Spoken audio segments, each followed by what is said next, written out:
Good morning, friends. This is our read aloud for Tuesday, March 24th. And today we have another familiar book from our building study. And I will show you the book. Do you guys remember this book? Do you remember the title of the book and what happened in the story? If you guessed the true story of the Three Little Pigs, you are right. This is the true story of the Three Little Pigs, and we're going to read it again. And maybe you can help me read it along since we read it a few times. So, the true story of the Three Little Pigs by A. Wolf. And the book was written or as told to John Sheetska and illustrated by Lane Smith. So this one has an illustrator because she drew the pictures. Good job. All right, true story of the Three Little Pigs. Everybody knows the story of the Three Little Pigs, or at least they think they do. But I'll let you in on a little secret. Nobody knows the real story because nobody has ever heard my side of the story. You remember who's telling the story? A. Wolf. A. Wolf.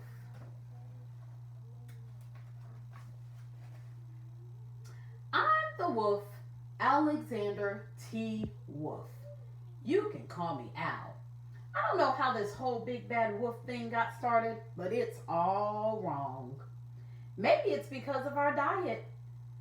Hey, it's not my fault wolves eat cute little animals like bunnies and sheep and pigs. That's just the way we are. If cheeseburgers were cute, folks would probably think you were big and bad too.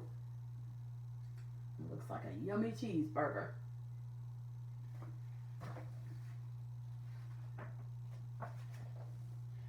But like I was saying, the whole big bad wolf thing is all wrong. The real story is about a sneeze and a cup of sugar. This is the real story.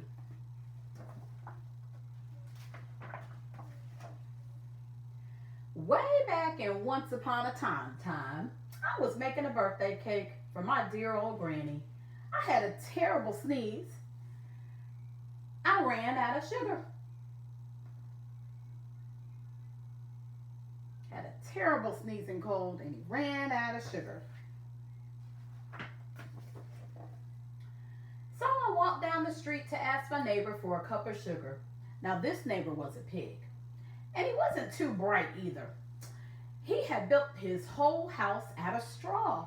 Can you believe it? I mean, who in his right mind would build a house out of straw?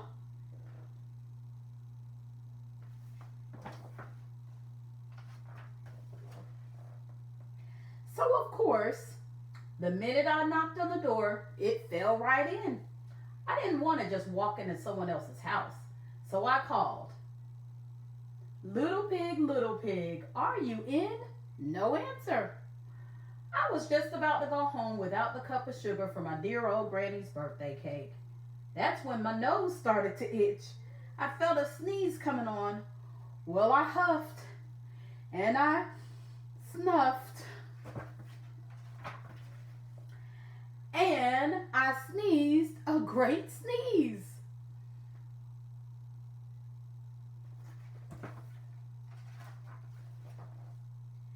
And you know what?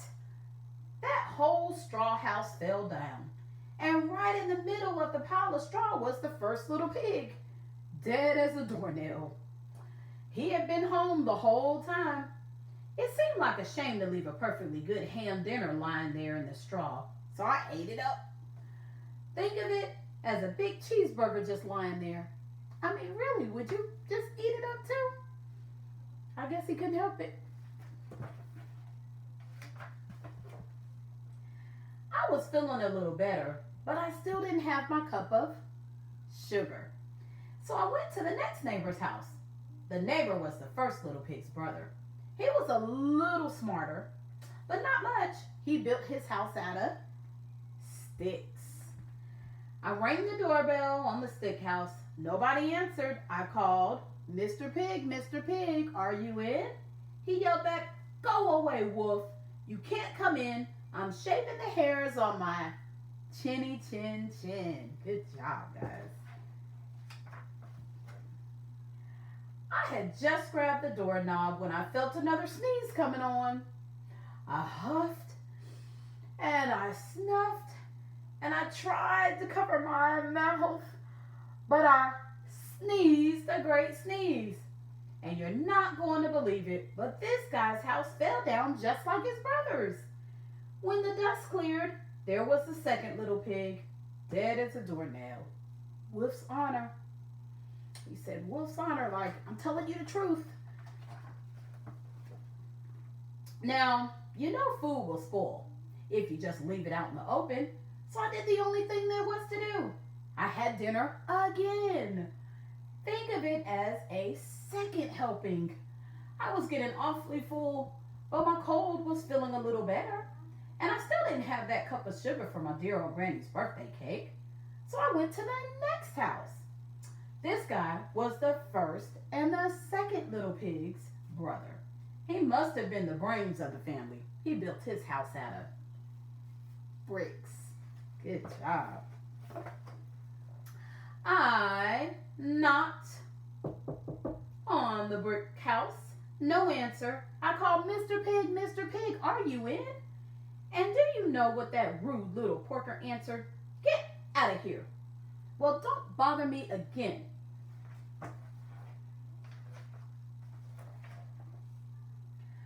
Talk about impolite. He probably had a whole sack full of sugar, and he wouldn't give me even one little cup for my dear old sweet granny's birthday cake. What a pig. I was just about to go home and maybe make a nice birthday card instead of a cake when I felt my cold coming on.